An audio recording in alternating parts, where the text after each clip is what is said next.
আর আশেপাশে হয়গো জ্ঞানী দেখিবে ইনর হামইল দেয় ইনর মুখর সামরার হতাই জেনে তেনে লসম পড়িব মানে ইতারা হতাতি হবি সত্যি আর আশেপাশে মানুষ হতাজিন হবি বেগম মিস হতা বুঝছো মানে মুখে জিতম পড়িব ইতি একটা জ্ঞানী আর ইতে আশেপাশে দিন থাকবেন বেগম বলো মানে ইতি নিজের জ্ঞানী মনে করে মাস্টার মনে করে আর ইতে যারা হতও নাই ইতারা ইতে ছাত্র মনে করো ইতি মানে তোর হত সাথে এই সূর্য বুঝছো না ইতি যা তোর হবে সাপ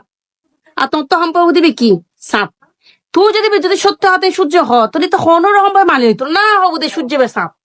সূর্য বেসা তাহলে মুখে যেতে নিয়ে কিছু মানুষ থাকে বুঝছো তো তোমারও যদি হন ব্যক্তির অঙ্গে কথাবার্তা হন বুঝো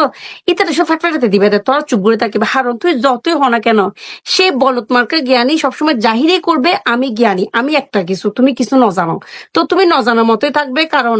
যেগুলা জ্ঞানী দেখবা বেশি অতিরিক্ত প্যাট প্যাট প্যাট প্যাট করবে ওগুলা থেকে একটু মানে কি দূরে থাকার চেষ্টা করবে আর যদিও কথা বলতে হয় তাহলে চুপচাপ থাকবা কারণ দিন শেষে তুই যাই হ না কেন তো হতাইতে মাথা তো লইতো না বুঝছো ইতি যদি হয় যে গরুর চল হয় তত চলে হম পড়িব ইতি যদি হয় যে চাঁদরে সূর্য তত সূর্য হম পড়িব বুঝছো এন্ডেলে জ্ঞানী তো ফাঁসিও থাকে আর ফাঁসিও থাকে